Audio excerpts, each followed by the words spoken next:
मर्जी जी आपने बोला अंदर का भजन। मर्जी जी अभी हम देखते हैं कि 3 प्रकार की कैटेगरी है। एक है जो बिल्कुल भजन नहीं कर रहे, संसारिक हैं। एक है जो एकदम भजन में कर रहे हैं, जो अंदर का जो आपने बताया। और एक बीच वाले हैं महाराज जी, जैसे थोड़ा बहुत पुण्य कर लिया, थोड़ा बहुत दान कर लिया, भागवत जी करा दी, रामायण, तो हमें लगता है कि हमने बहुत कर लिया और इससे हमारा तो महाराज जी इस कैटेगरी वाले बहुत ज्यादा हैं। हाँ, मतलब जो भजन बीच मार्ग पे वाले, चल रहे हैं, हाँ। तो महाराज जी यहाँ आना ही पड़ेगा, तब आना जाके पड़े- शांति आना, मिलेगी। हाँ बिल्कुल, निरंतरता में आना पड़ेगा। जब तक निरंतर भजन नहीं होगा तब तक भगवत प्राप्ति नहीं होगी। निरंतर भजन करना ही पड़ेगा। अनन्य चेता सततम यो माम स्मरति नित्य सहा तस्याहम सुलभा पार्थ नित्युक्तस्य योगिना।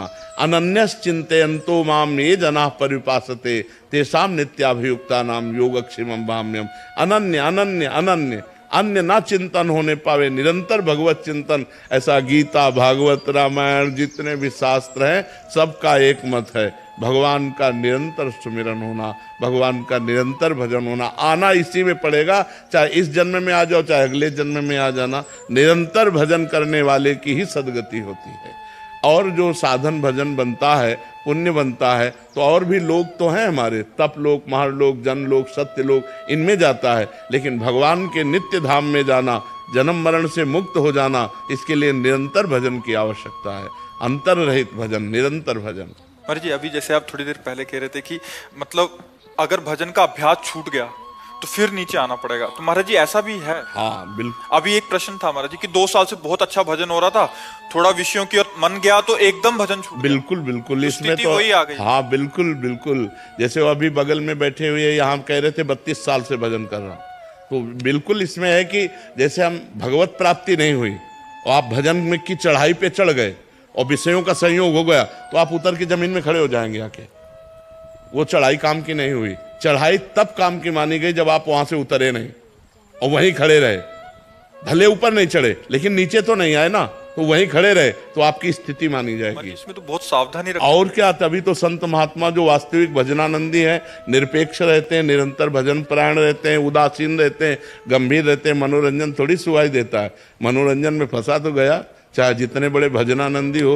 जब भरत जैसे भजनानंदी को मृग बनना पड़ सकता है, तो हम लोगों को सुअर कुत्ता बनने में कितनी देर लगी।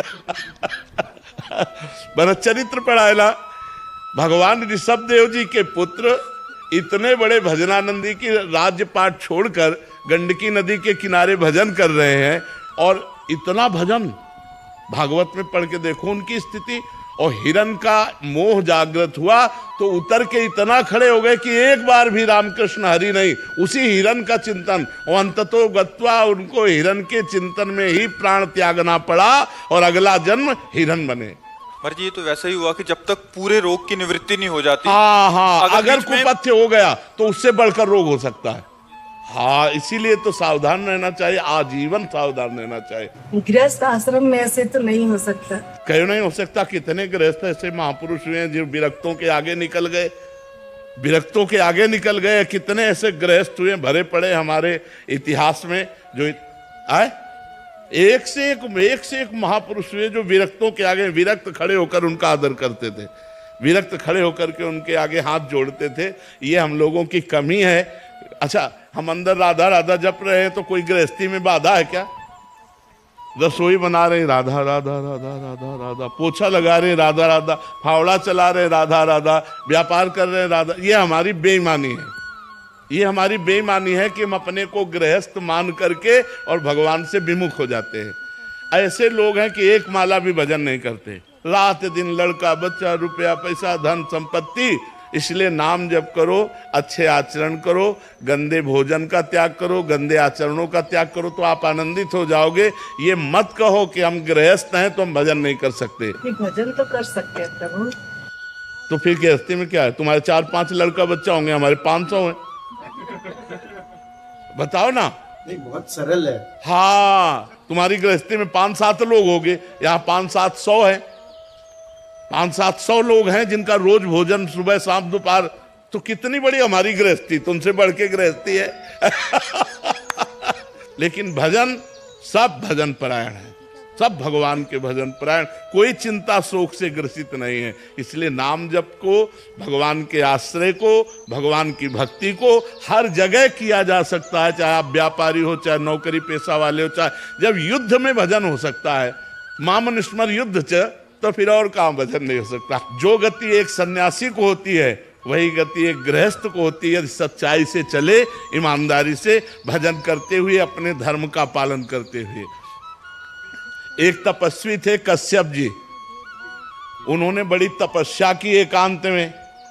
तो एक दिन वो ऐसे बैठे हुए थे, तो एक बगुली वृक्ष को, ये महाभारत की कथा है, ग्रंथ की लिखित, भगवान व्यास देव जी के द्वारा ग्रंथ है। ऊपर वो बगुली ऐसे हग दी, तो ऐसे देखे वो भस्म होके गिर गई, आग लग गई बगुली में, क्योंकि वो क्रोध से देखे ना, उनको लगा हम बहुत सिद्ध हो गए। अब वो एक घर में गए, गृहस्थी के घर में, और भिक्षाम दे, तो नौबधू निकली। उसने कहा महाराज कुछ मिनट ठहरिए, मैं अभी भोग प्रसाद कुछ आपको लाती हूँ। इधर से वो गई तो दूसरे दरवाजे से उसका पति आ गया, और वो पातिव्रत धर्म का पालन करने वाली देवी थी। उसने तुरंत अपने पति को आसन दिया, बैठाला, कुछ खवाया पियाया, और कहा आपके दरवाजे पर अतिथि खड़ा है बहुत देर से, आपकी आज्ञा हो तो भिक्षा दे आए। उनका हाँ हाँ। और वो भिक्षा लेके गए तो बहुत गर्म हो गए। उनका इतनी लेट कैसे हो गई? तो उनका भगवान हमारे पति आए थे, तो महात्मा का कोई आदर नहीं। तो उनका तुम हमको वृक्ष की बगुली मत समझना कि तुम्हारी दृष्टि से हम भस्म हो जाए। अब ये घटना केवल वही जानते थे, दूसरा कोई जानता नहीं था। अब उनके होश उड़ गए। तो उनका देवी आप ये कैसे जान गई? तो उनका तुम्हारी तपस्या को जब से तुम घर से निकले हो तब से आज तक को मैं देख रही हूं। बोले ये कैसे?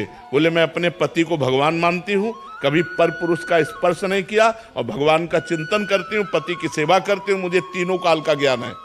अब आप समझो, एक विरक्त को उपदेश दे रही थी एक गृहस्थ नारी। अरे और तो और जाने दो, भगवान शंकर, भगवान ब्रह्मा और भगवान विष्णु अनुसुईया जी की सतीत्व की परीक्षा लेने गए तो 6-6 महीना के बालक बना दिए। कथा सुनी है ना, प्रसिद्ध है ना, पालने में झुला दिया ब्रह्म को, परमात्मा को 6-6 महीने के बालक। गृहस्थ धर्म कोई साधारण, हम लोग आकाश से पैदा हुए हैं क्या? गृहस्थी भी तो पैदा हुई है। आज भी हम पल किससे रहे हैं? गृहस्थों से ही तो पल रहे। तो गृहस्थी धर्म कोई साधारण धर्म समझते हो क्या? विरक्त धर्म का पोषण करके अपने परिवार का पोषण कर रहा, धन्य है गृहस्थ धर्म। लेकिन गृहस्थी में पापाचरण छोड़ो, भगवान का नाम जप करो, धर्म से चलो, तो गृहस्थी धन्य हो जाए। अब शराब पियो, मांस खाओ, पराई स्त्री से व्यभिचार करो, गंदी गंदी बातें करो, तब तो नरक का रास्ता है, चाहे कोई भी हो, गृहस्थ हो चाहे विरक्त। अपने अपने धर्म से चलो तो हम सब पहुंचेंगे एक ही पिता के घर। हम अपने धर्म से चले, आप अपने धर्म से चलो, दोनों को परमात्मा प्राप्ति हो जाएगी। तो इसलिए ये बात कह के कि हम गृहस्थ हैं, भगवत प्राप्ति हमारे लिए दुर्लभ, ऐसी बात नहीं, सबके लिए सुलभ है। भगवान का चिंतन करो, धर्म से चलो। एक गृहस्थ के लिए सात्विक भोजन क्या होने चाहिए? जैसे हम लोग वेज के नाम पे सब कुछ खा लेते हैं। हाँ, हमने पिज्जा भी खा लिया, हमने बर्गर भी खा लिया, कुछ नहीं नहीं, ऐसी चीजें जो बाजार में अपवित्र लोगों के द्वारा बनाई गई हैं, वो हमारी बुद्धि में रजोगुण और तमोगुण पैदा करेंगी। आप घर में छौंक करके दाल पाएं और वही फ्राई करके होटल से मंगवाएं, अंतर हो गया। घर की छौंकी हुई दाल सतोगुणी, बाजार की पवित्रता से बनाई हुई दाल रजोगुणी, और कहीं बासी दाल छौंक दी गई तो तमोगुणी, वो तमोगुण प्रदान। और प्राय ऐसा होता है कि दाल उबली रखी और 4-4, 6-6 दिन की दाल वो फ्राई तुरंत करके आपको दी जाती है। तो ये जो होटलों का बना हुआ भोजन है, इनमें पवित्रता का ज्ञान ना रखने वाले लोगों के द्वारा निर्माण हुआ है, तो वो प्राय रजोगुण और तमोगुण ही बढ़ाता है। कोशिश करे कि अपने घर का भोजन पावे। और जब ऐसी परिस्थिति ना हो कि अब जैसे कोई नौकरी पेशा या बच्चे पढ़ रहे हैं, अब उनको घर का भोजन नहीं मिल रहा है, तो फिर मांस मछली आदि त्याग करके पवित्र भोजन, जहाँ जिन होटलों में मांस मछली ना बनता हो, उन होटलों का भोजन लेकर के अपना गुजारा करे। बकाया वो भजन में बाधक है। साधक तो घर की रसोई का ही है, जो पवित्र। आपको कितने 56 प्रकार के भोग बनते हैं घर में, आप आराम से बना करके पाइए। आपको जो चाहिए वो घर में बना लीजिए। बाजार की चीजें, जैसे ये आजकल वो चला कि 1 मिनट में पैकेट खोला और चाउमीन ऐसे किया, वो ये सब नहीं। घर की चीजें, 2 रोटी ले लो, नमक ले लो, जरा सा तेल या घी ले लो और वो खा के गुजारा कर ले। सब्जी, रोटी, दाल, दही, दूध, घी, ये बहुत अच्छे अच्छे अपने यहाँ पदार्थ हैं।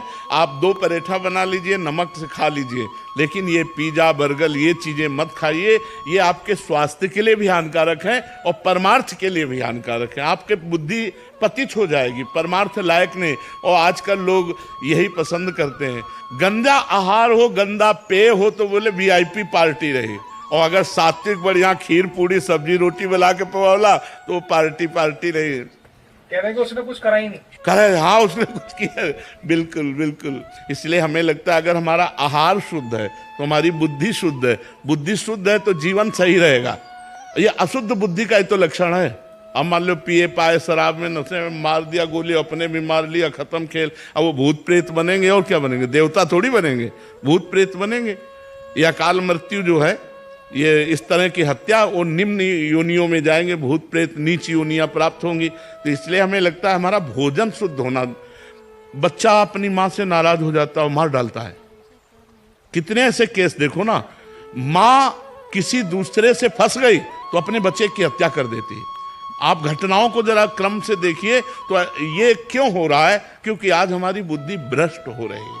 हमारी बुद्धि भ्रष्ट होने का कारण हमारा भोजन है, हमारा संग है, हमारा दर्शन है, हमारा सुनना, हमारा बोलना, ये सब हमारे चिंतन पर प्रभाव डालता है। मोबाइल से हम देख रहे हैं, गंदा मित्रों का संग कर रहे हैं, गंदा आहार कर रहे हैं, तो हमारे आचरण गंदे नहीं होंगे, फिर होगा क्या? और आचरण गंदे हुए तो जिंदगी नष्ट हो गई, फिर भ्रष्ट हो गई, फिर जिंदगी को नहीं संभाला जा सकता। बच्चों को भगवत प्राप्ति का ज्ञान कैसे दे? एक माला ही बैठाल कर करवाओ, काउंटर से बैठाल करके कि तुम 108 बार राधा राधा बोलो, तुमको अभी हलवा बना के पवाएंगे, तुमको ये पवाएंगे। उन बच्चों को प्रलोभन देना, तुम्हें अमुक वस्तु दे देंगे, तुम्हें शाबाश। एक माला करो, राधा राधा राधा, और हमें दिखाओ 108 बार किया कि नहीं किया।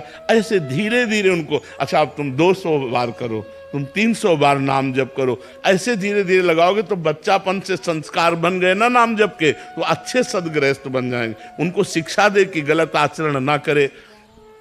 आजकल बच्चों का माहौल भी बहुत गंदा हो रहा है, तो अपने बच्चों को बचाए, उनसे प्यार से पूछे, कोई ऐसी गंदी बात, कोई ऐसी गंदी हरकत, कोई ऐसा गंदा संग, कोई ऐसी गंदी क्रिया, तो उनको प्यार दुलार की, अगर गलत किया तो उनको भय भी होना चाहिए। प्यार और भय के द्वारा हम अपने बच्चों की जिंदगी को बचाएं। नहीं, आज का वातावरण जो मोबाइल और कुसंग का है, वो सीधे नष्ट करने वाला है, सीधे भ्रष्ट करने वाला है। राधे राधे महाराज जी। महाराज जी, हम दोनों पति पत्नी आपस में झगड़ लेते हैं और फिर एक दूसरे से द्वेष करते हैं। ऐसे में हमारा व्यवहारिक जीवन प्रभावित हो रहा है। हम अलग भी होना नहीं चाहते महाराज जी, पर ये रोज लड़ाई भी हो जाती है महाराज जी। ऐसे में नहीं, लड़ाई क्यों करते हैं? अनुकूलता और प्रतिकूलता, ये 2 ही संसारिकता हैं। अनुकूलता में हर्षित होते हैं और प्रतिकूलता में शोकित हो जाते हैं। अनुकूलता में राग होता है, प्रतिकूलता में द्वेष होता है। अनुकूलता में सुख होता है, प्रतिकूलता में दुख होता है। इसी को अध्यात्म के द्वारा समान बनाया गया है। अनुकूल प्रतिकूल में समान, सुख दुखे समय कृत्वा लाभा लाभो जया जयो। जब वो नाराज होकर कोई ऐसी बात कहे तो शांत होकर सुन लीजिए, उत्तर मत दीजिए, लड़ाई मत कीजिए। अलग होना क्या जीवन का निर्णय है? क्या जीवन इसी में आनंदित होगा? क्या तुम ब्रह्मचर्य आजीवन रह सकते हो? क्या वो आजीवन ब्रह्मचर्य रह सकती है? तो क्या व्यभिचार के द्वारा पाप करके नरक जाने का रास्ता पुष्ट नहीं करते? अगर तुम दोनों पति पत्नी मिलकर प्यार से जीवन व्यतीत करते हुए, भगवान का स्मरण करते हुए, तो सदगति हो जाएगी।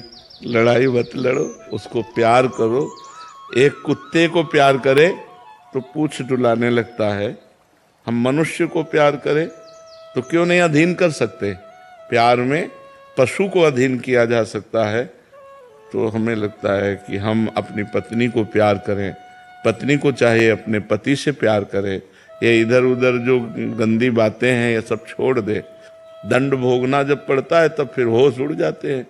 अभी तो यहाँ के कहाँ नरक है, कहाँ स्वर्ग है, ऐसे बोलते हैं, कहाँ नरक स्वर्ग है। देख लो नरक स्वर्ग है। देखो सारा खेल कर्मों का है, तो हम लोग बहुत होश में चलें। ये लड़ाई झगड़ा पति पत्नी में जैसे लड़ाई झगड़ा होता है, एक को गंभीर हो जाना चाहिए। जैसे आप सत्संग में आए हो, भाग्यशाली हो, अब आपको गंभीर हो जाना चाहिए। वो नाराज हो, तुम चुप हो जाओ। ज्यादा नाराजगी की बात कह रही, घर से बाहर निकल जाओ, आधा घंटा बाहर बैठो चुपचाप, फिर चले आओ। लड़ाई झगड़ा करना उत्तम बात नहीं। यही देखो अभी बात आई संबंध विच्छेद की, और यही बात हिंसा में आ जाती है। जब ज्यादा उतर जाती है तो फिर हिंसा में आ जाती है। तो थोड़ा खाओ पियो, दंड बैठक मारो, थोड़ा नियम से कभी कभी अपने ढांचे की तरफ देख लिया करो तो गुस्सा कम हो जाएगी। शरीर में पुष्टता, और खाओ पियो, ठीक से रहो, भजन करो। और बच्चा तुम भी लड़ा मत करो। क्या अपने पति को भगवान मानकर आराधना नहीं कर सकती? तो अब रोज पति से लड़ोगी तो ये कोई आराधना रही क्या? कभी कोई बात है तो बैठ करके मानते हैं, गृहस्थी में ऐसी बातें होती हैं जिनमें एक दूसरे की मन मुटाव प्रतिकूलता बनती है, लेकिन वो ज़्यादा नहीं, 10-5 मिनट। इसके बाद तुरंत उसको, बुद्धिमान आदमी वही जो अपने समस्या का समाधान कर पावे। और समस्या बढ़ती चली जाए, समाधान ना हो, तो फिर गृहस्थी ठीक नहीं। ये गंदी बात है, लड़ाई झगड़ा अच्छी बात नहीं है। इसी से बड़ा दुर्व्यवहार होता है, बड़ी हानि होती है, कई बार ना चाहते हुए बड़े अपराध बन जाते हैं। इसलिए बहुत शांति। ज़्यादा जैसे पति होकर के ज़्यादा टॉर्चर करे, ज़्यादा गुस्सा दिखाए, ज़्यादा मारपीट करे, तो अब वो पत्नी का मन प्यार के लिए तड़प रहा है, व्याकुलता है, पति उससे बैर विरोध का, अब वो इधर उधर फिर दृष्टि। आशा करती हूँ कि महाराज जी की ये बातें आपको बहुत ही प्रेरणादायक लगी होगी और आप अपने जीवन में इसका अवश्य पालन करेंगे। आप मेरे चैनल को लाइक एंड सब्सक्राइब कीजिए। राधे राधे।